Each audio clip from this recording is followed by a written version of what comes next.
여러분, 혹시 막히면 전 세계 경제가 멈추는 바닷길이 어딘지 아시나요? 수에즈 운하가 막혀도 아프리카를 돌아가면 됩니다. 파나마 운하가 막혀도 다른 경로가 있어요. 그런데 이 바닷길은 우회로가 없습니다. 대체할 길이 아예 존재하지 않아요. 폭이 고작 34km밖에 안 되는 서울에서 수원거리보다 짧은 이 바닷길 하나로 전 세계 석유의 5분의 1이 빠져나가고 있거든요. 이 바닷길이 막히면 어떻게 될까요? 상상이 아닙니다. 실제로 일어난 일이에요. 2026년 2월 28일, 이란이 이 바닷길을 닫아버렸습니다. 항공모함으로요? 아닙니다. 기뢰로요? 그것도 아닙니다. 드론 몇 대로요. 그랬더니 미국 휘발유가 일주일 만에 17% 뛰었고, 방글라데시는 전기를 아끼려고 대항문을 닫았고, 국제유가는 1983년 거래 시작 이래 최대 폭으로 폭등했습니다. 이 바닷길 이름이 호르무즈 해협인데요. 대체 이 좁은 물길에 무슨 비밀이 있길래 하나가 막혔다고 지구 반대편 주유소 기름값까지 오르는 걸까요? 그리고 왜 인류는 5,000년 동안 이 함정에서 한 번도 빠져나오지 못한 걸까요? 오늘 이 이야기를 처음부터 끝까지 기원전 3000년부터 지금 이 순간까지 풀어보겠습니다. 구독, 좋아요. 호르무즈 해협은 이란하고 오만 사이에 낀 좁은 바닷길인데 페르시아만에서 바깥바다로 나가는 유일한 출구입니다.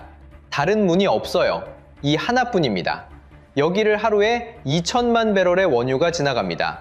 세계 해상 석유 교역의 4분의 1이에요. 거기다 액화 천연가스도 전 세계 물량의 5분의 1이 이 해협을 통과하고요. 사우디, 이라크, 쿠웨이트, UAE, 카타르, 이란 이 나라들이 뽑아낸 석유와 가스가 세계로 나가려면 반드시 이 34km를 거쳐야 합니다. 영어로 초크포인트, 우리말로 병목이라고 하죠. 세계 에너지 시스템의 가장 좁은 목. 여기가 조여지면 지구 전체가 숨을 못 쉬는 겁니다. 그런데 이 바닷길이 중요해진 게 석유 때문만은 아니거든요. 석유보다 수천 년이나 앞서서 이미 이 해협은 문명의 교차로였습니다. 1930년대에 영국 고고학자 오렐 스타인이 이란 남부 해안을 조사했을 때 27곳개나 되는 고대 유적을 발견했는데 기원전 3000년대 것이었어요. 이집트에서 피라미드를 짓기 시작할 무렵 이미 이 바닷길로 물건이 오가고 있었던 겁니다. 인도에서 만든 붉은 광택 토기가 이란 해안에서 나왔는데 이건 인도양을 건너는 해상무역이 이미 활발했다는 직접 증거예요. 메소포타미아의 수메르 문명하고 인더스 문명 사이를 잇는 다리 역할을 이 해협이 하고 있었던 거죠. 그러니까 5,000년 전부터 이 바닷길은 막히면 큰일 나는 통로였던 겁니다. 기원전 325년에는 알렉산드로스 대왕의 해군 제독 네아르코스가 이 해협을 직접 통과했습니다. 인도에서 돌아오는 길에 페르시아만을 거슬러 올라가라는 명령을 받았거든요. 이 항해가 엄청난 의미를 가져요. 지중해 세계가 이 수역이 인도하고 페르시아를 잇는 항해 가능한 통로라는 걸 처음으로 확인한 사건이니까요. 2300년 전에 이미 강대국들이 이 해협의 가치를 알아본 겁니다. 중세로 가면 진짜 드라마가 펼쳐집니다. 11세기에 오만 출신 무함마드 디람쿠라는 인물이 이란 남부 해안에 호르무즈 왕국을 세웠거든요. 디람쿠라는 이름 뜻이 디르함 주조자입니다. 돈 찍는 사람. 이름부터가 장사꾼이에요. 이 왕국은 바다를 지배하는 해안 국가였는데 오만 수군을 활용해서 세워졌기 때문에 해군력이 곧 국력이었습니다. 처음에는 주변 강대국의 속국이었지만 정세가 바뀔 때마다 교묘하게 줄타기를 해서 살아남았어요. 몽골의 일한국이 등장하면서 사실상 독립을 거머쥐었고 1200년 무렵에는 인도와 중국 교역을 거의 독점하는 수준까지 성장합니다. 1300년쯤 극적인 사건이 벌어지는데요. 본토 항구가 약탈자들한테 계속 털리니까 왕이 주민들을 데리고 아예 바다 위 섬으로 이사를 갑니다. 민물도 없고 풀 한 폭이 안 자라는 불모의 섬으로요. 상식적으로는 미친 선택이죠. 그런데 이게 대박을 칩니다. 육지의 침략자가 접근할 수 없다는 것 자체가 엄청난 전략적 이점이었거든요. 이 섬 호르무즈가 페르시아만 최대의 국제무역 중심지로 떠오릅니다. 인도에서 향신료, 중국에서 비단, 동아프리카에서 상아가 몰려들었고 유럽 상인들까지 줄을 섰어요.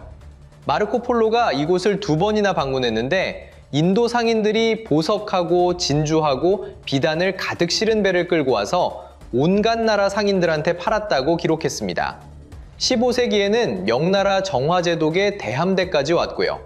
선원 페이신이라는 사람은 이 도시를 관찰하면서 하층민도 부유하다고 적었어요. 동서양 모두가 인정한 최고의 무역도시. 그런데 바로 이 명성이 재앙을 부릅니다. 너무 유명해진 거예요. 1507년 포르투갈의 알부케르크가 함대를 끌고 나타납니다. 이 사람의 전략은 단순했어요. 인도양의 핵심 교역 거점을 전부 손에 넣는 것. 호르무즈는 페르시아만으로 들어가는 관문이니까 당연히 1순위 표적이었죠. 1515년에 요새가 항복하면서 포르투갈의 107년 지배가 시작됩니다. 포르투갈은 왕을 죽이거나 갈아치우면서도 명목상은 유지하는 교묘한 통치를 했는데 흥미로운 건 포르투갈 지배 아래서도 호르무즈가 계속 번영했다는 점이에요. 거리에 카펫이 깔리고 골목에 차양이 드리워져 있고 낙타가 광장에서 무료 물을 나눠주는 초호화 도시였습니다. 당연히 다른 제국도 눈독을 들이죠. 오스만 제국이 3차례나 탈환을 시도했습니다. 1552년에는 유명한 제독 피리레이스가 직접 나섰지만 결국 실패했어요. 3번 다 실패. 여기서 핵심적인 패턴이 하나 보입니다. 이 해협을 완전히 독점하려 한 세력은 결국 장기적으로 실패했다는 거예요. 포르투갈도 예외가 아니었습니다. 1622년에 페르시아 사파비 왕조하고 영국 동인도 회사가 손을 잡고 호르무즈를 공격해서 함락시켰거든요. 107년 지배가 그렇게 끝났습니다. 영국은 대가로 관세 수입을 공유하고 비단 무역 특권을 받았죠. 군사력을 빌려주고 경제적 이익으로 돌려받는 구조. 이후 영국이 페르시아만의 실질적 보스가 됩니다. 여기까지가 석유 이전의 이야기예요. 향신료, 보석, 비단이 흐르던 이 바닷길에 20세기가 되면서 완전히 새로운 물질이 등장합니다. 이 한 단어가 모든 걸 바꿔놓죠. 석유. 1908년 이란 남서부에서 대규모 유전이 터집니다. 이후 사우디, 쿠웨이트, 이라크, 카타르에서 연쇄적으로 유전이 발견되면서 페르시아만 연안이 전 세계 확인 매장량의 80%를 보유하게 돼요. 이 어마어마한 석유가 세계로 나가는 유일한 바닷길, 호르무즈 해협의 가치가 수천 배로 뛰어오른 겁니다. 냉전 시기 미국은 이란의 팔레비 왕조하고 사우디를 이 지역 안보의 두 기둥으로 세워서 간접 지배를 했는데 1979년에 이란 혁명이 터지면서 기둥 하나가 날아갔습니다. 호메이니의 이슬람 공화국이 들어서고 미국 대사관 인질 사건까지 벌어지면서 호르무즈 해협은 잠재적 전쟁터로 완전히 성격이 뒤바뀝니다. 이란이 해협 북쪽 해안을 쥐고 있으니까 봉쇄 위협 자체가 이란의 최강 카드가 된 거예요. 그리고 이 카드가 처음 실전에서 시험받는 순간이 옵니다. 1980년 이라크가 이란을 침공하면서 8년 전쟁이 시작됐고 이 전쟁의 바다 버전이 탱커 전쟁입니다. 2차 대전 이후 가장 광범위한 상선 공격이었어요. 이라크의 전략이 교활했거든요. 이란의 석유 수출 시설을 때려서 이란이 해협을 봉쇄하도록 유도하는 겁니다. 이란이 해협을 막으면 미국이 자동으로 개입하고 그게 이라크에 유리하니까요. 8년간 이라크 283건, 이란 168건의 공격이 있었고 400명이 넘는 민간 선원이 죽었습니다. 미국이 결국 직접 나섭니다. 쿠웨이트 유조선을 미국 국기로 바꿔 등록하고 해군이 호위하는 어니스트 윌 작전. 2차 대전 이후 최대 규모의 해군 호송이었죠. 그런데 1988년 4월 미 프리기탐 세뮤얼 B 로버츠가 이란이 깔아놓은 기뢰를 밟아요. 선체에 거대한 구멍이 뚫리고 용굴이 부러졌는데 승무원들의 사투로 겨우 침몰을 면합니다. 4일 뒤 미국의 보복이 시작됐어요. 프레잉 멘티스 작전. 2차 대전 이후 미 해군 최대 수상 전투였는데 하루 만에 이란의 석유 플랫폼 2개를 불태우고 프리기탐을 격침시키고 쾌속정 다수를 침몰시켰습니다. 이란 해군 전력의 상당 부분이 하루 만에 사라진 거예요. 이 사건이 이란에게 각인시킨 교훈이 있습니다. 미국 해군하고 정면으로 싸우면 죽는다. 이걸 꼭 기억해 주세요. 2026년 이야기에서 이게 핵심이 되거든요. 1988년 여름, 전쟁이 끝났습니다. 하지만 호르무즈를 둘러싼 긴장은 사라지지 않았어요. 이란은 이후 30년 넘게 해협 봉쇄 위협을 전략 카드로 써먹었습니다. UN 제재가 올 때, 핵 협상이 깨질 때, 미국과 부딪힐 때마다 해협을 막겠다고 으름장을 놓은 거죠. 2019년에는 유조선 피격, 미국 드론 격추, 영국 유조선 납포까지 벌어지면서 유가가 출렁이기도 했고요. 하지만 실제로 해협을 닫은 적은 한 번도 없었습니다. 한편 주변국들도 보험을 들었어요. 2012년에 UAE가 아부다비 유전에서 오만만 해안까지 송유관을 깔았는데 이게 호르무즈를 안 거치고 원유를 내보내는 우회로거든요. 하루 200만 배럴을 처리 가능합니다.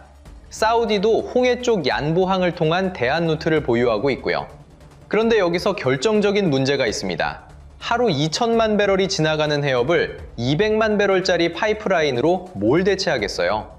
전체 분량의 10분의 1도 안 되는 거예요. 호르무즈는 여전히 대체 불가능한 존재였습니다. 2025년에 접어들면서 분위기가 심상치 않아집니다. 이란 핵 협상이 깨졌고 미국하고 이스라엘이 이란 군사시설에 12일간 공습을 가했어요. 이란 안에서는 경제난에 항의하는 대규모 시위가 터졌고 당국이 무력으로 진압했습니다. 이란의 동맹들인 헤즈볼라, 하마스는 이스라엘한테 이미 크게 약화된 상태였고요. 이란이 점점 구석으로 몰리고 있었습니다. 그리고 2026년 2월 28일 모든 게 터집니다. 미국하고 이스라엘이 장대한 분노작전이라는 이름으로 이란의 대규모 합동공습을 감행합니다. 군사시설, 핵시설, 그리고 이란 지도부가 표적이었는데 최고 지도자 하메네이가 이 공습으로 사망해요. 한 나라의 최고 권력자가 죽은 겁니다. 이란의 반격은 즉각적이었습니다. 이스라엘하고 미군 기지에 미사일과 드론을 쏘아댔고 사우디, UAE, 카타르, 바레인, 쿠웨이트까지 공격했어요. 카타르의 라스라판 산업단지가 타격을 받으면서 세계 최대 LNG 생산국 카타르 에너지가 생산을 전면 중단했고 가스 계약의 불가항력을 선언했습니다. 그리고 혁명수비대가 전 해역에 무선을 쏩니다. 호르무즈 해협 통과 불어, 그 근처에 있던 모든 배가 이 경고를 들었어요. 대부분의 배가 즉시 멈췄습니다. 3월 1일 유조선 스카이라이트5가 오만 근처에서 피격돼 선원 2명이 죽었고 MKD 비오모는 드론보트에 맞아 기관실이 폭발하면서 선원 1명이 또 사망했습니다. 바레인에 정박 중이던 미국 국적 선박도 2차례 공격받았고요. 3월 2일 혁명수비대 고위 관계자가 공식 선언합니다. 해협은 닫혔다. 지나가려는 배는 불태우겠다. 수십 년간 위협만 하던 이란이 역사상 처음으로 실행에 옮긴 겁니다. 자, 여기서 소름 끼치는 부분이 나옵니다. 이란이 해협을 막은 방법이에요. 아까 제가 1988년 프레잉 멘티티스를 기억하라고 했죠? 그때 이란은 미 해군한테 하루 만에 해군력 상당 부분을 잃었습니다. 이란은 그 교훈을 38년 동안 곱씹었어요. 정면 대결은 자살이다. 그래서 완전히 다른 전략을 택한 겁니다. 항공모함을 띄우지 않았습니다. 기뢰를 수천 개 깔지도 않았어요. 드론 몇 대를 날린 겁니다. 왜냐하면 배를 직접 침몰시킬 필요가 없으니까요. 보험사가 겁먹으면 그걸로 게임 끝이거든요. 이게 이번 사태의 가장 충격적인 대목입니다. 드론 공격 몇 번에 보험회사들이 해협 통과 선박의 전쟁 위험 보험을 전부 철회해버렸어요. 3월 5일부터 보호 및 면책 보험이 완전히 사라졌습니다. 보험 없이 수천억 원짜리 유조선을 전쟁 지역에 보낼 선주가 세상에 어디 있겠어요? 해협은 기술적으로는 열려 있었지만 경제적으로는 완벽하게 닫힌 겁니다. 이건 1980년대 탱커 전쟁하고는 차원이 다른 상황이에요. 그때는 군함이 호위하면 유조선이 다닐 수 있었거든요. 보험료가 올랐지만 이란이 석유 가격을 낮추면서 시장이 적응했고 80년대 내내 유가는 오히려 하락세였습니다. 그런데 2026년에는 보험 자체가 사라졌어요. 군함이 옆에 붙어 있어도 보험이 없으면 배를 못 보냅니다. 전쟁의 형태가 완전히 바뀐 거죠. 수십억 달러짜리 군함 대 군함의 싸움이 아니라 수만 달러짜리 드론 대 글로벌 보험 시스템의 싸움이 된 겁니다. 이란은 1988년의 교훈을 정확히 반영한 거예요. 결과는 재앙이었습니다. 3월 1일 기준으로 해협을 지나간 유조선이 4척인데 그중 3척이 이란 국적이었어요. 평소에 하루 24척이 다니던 곳에서요. 곧 통행량이 90% 이상 줄었고 200척이 넘는 유조선이 페르시아만 안에 갇혔습니다. 3월 8일에는 이란 국적 2척만 나갔고 들어간 배는 한 척도 없었어요. 흥미로운 반전이 하나 있는데요. 3월 4일에 이란이 중국 선박은 통과시키겠다고 발표합니다. 실제로 아이언 메이든이라는 화물선이 중국 소유라고 신호를 보내면서 통과했고 터키 운영 선박은 무슬림 소유라고 방송하면서 지나갔어요. 3월 5일에 이란은 미국, 이스라엘, 서방동맹국 배만 맡겠다고 공식 입장을 바꿨죠. 하지만 현실에서는 의미가 없었습니다. 어느 나라 배든 보험이 없으면 못 가니까요. 피해 상황을 구체적으로 보면 진짜 심각합니다. 이라크 항구에 들어간 선박이 제로를 기록했어요. 남부 유전 생산량이 하루 430만 배럴에서 130만 배럴로 70% 곤두박질쳤고 저장 시설이 꽉 차서 뽑아낸 기름을 넣을 데가 없는 상황이 된 거예요. 석유의 나라에서 석유가 넘치는데 팔지를 못하는 아이러니. 국제유가는 미쳐 날뛰었습니다. 미국 원유 선물이 일주일 만에 40% 치솟았는데 이건 1983년 거래 시작 이래 최대 상승폭이에요.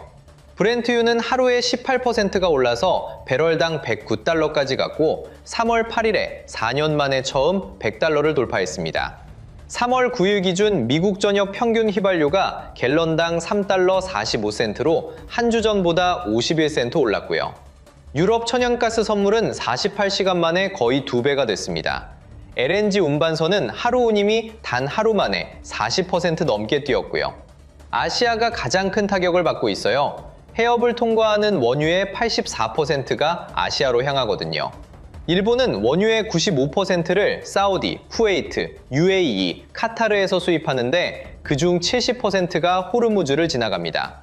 한국도 원유 수입의 68%가 이 해협을 경유하는데 유가가 10% 오를 때마다 경상수지가 GDP의 0.5%포인트씩 나빠진다는 분석이 있어요.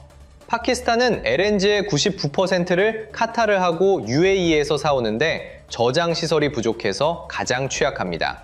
방글라데시는 이미 가스 부족에 시달리다가 해협까지 막히니까 정부가 대학을 닫고 연유를 앞당기고 연료 판매를 제한했어요. 비료 공장은 5곳 중 4곳이 멈췄습니다. 골드만삭스 분석에 따르면 해협 통행이 90% 줄면서 글로벌 석유 공급의 18%가 한꺼번에 시장에서 사라졌습니다. 우회 파이프라인으로 메꾼 게 겨우 4분의 1이고요. 국제에너지기구 전 석유 총괄은 이걸 에너지 시장이 한 번도 겪어보지 못한 상황이라고 했습니다. 카타르 에너지 장관은 이 상황이 계속되면 세계 경제가 무너진다고 경고했고요. 트럼프 대통령이 해군 군함이 호위하고 정부 보험을 약속했지만 시장 반응은 차가웠어요. 한 분석가는 보험 비용만으로 배럴당 5달러에서 15달러가 추가되고 전쟁 프리미엄은 그대로라고 했고 그리스의 대형 해운사 대표는 진짜로 안전하다는 확신이 없으면 배를 안 보낸다고 못 박았습니다. 프랑스는 항공모함 샤를드고를 포함한 군함 12척을 파견하고 있고 G7은 역사상 최대 규모의 전략 비축유 방출을 논의 중인데 비축유도 한계가 있죠. 늦게 풀수록 필요한 양은 늘어나고 효과는 줄어듭니다. 자, 여기까지 들으셨으면 하나의 패턴이 보이실 겁니다. 5천년 동안 이 바닷길을 독점하거나 완전히 막으려 한 세력은 예외 없이 대가를 치렀다는 거예요. 포르투갈은 107년 만에 쫓겨났고 오스만의 3차례 도전은 전부 실패했습니다. 영국도 결국 물러났죠. 그리고 지금 이란은 해협을 닫았지만 자기 석유 수출도 같이 막히는 역설에 빠져 있어요. 이란 경제는 석유 수출에 전적으로 의존하는데 해협을 막으면 자기 기름도 못 나가니까요. 자기 목에 올가미를 조이는 행위라는 분석이 나오는 이유입니다. 하지만 더 근본적인 질문은 따로 있습니다. 왜 인류는 5천년이나 지났는데 이 하나의 병목에서 벗어나지 못한 걸까요? 운반하는 물건이 향신료에서 석유로, 비단에서 LNG로 바뀌었을 뿐 구조는 완전히 똑같거든요. 단일 장애점, 하나가 막히면 전부 멈추는 구조. 우회 파이프라인은 전체의 10분의 1도 안 되고 비축유는 몇 주면 바닥나고 대체 에너지는 아직 이 규모를 메울 수준이 아닙니다. 기원전 3000년에 이름 모를 상인이 인도산 토기를 싣고 이 해협을 처음 건넜을 때부터 2026년 3월에 드론의 위협 앞에 천척의 배가 멈춰선 오늘까지 5천년이 흘렀지만 바뀐 건 배의 크기하고 짐의 종류뿐입니다. 이 좁은 물길이 가진 힘은, 그리고 이 물길을 둘러싼 인간의 욕망과 공포는 놀라울 정도로 그대로입니다.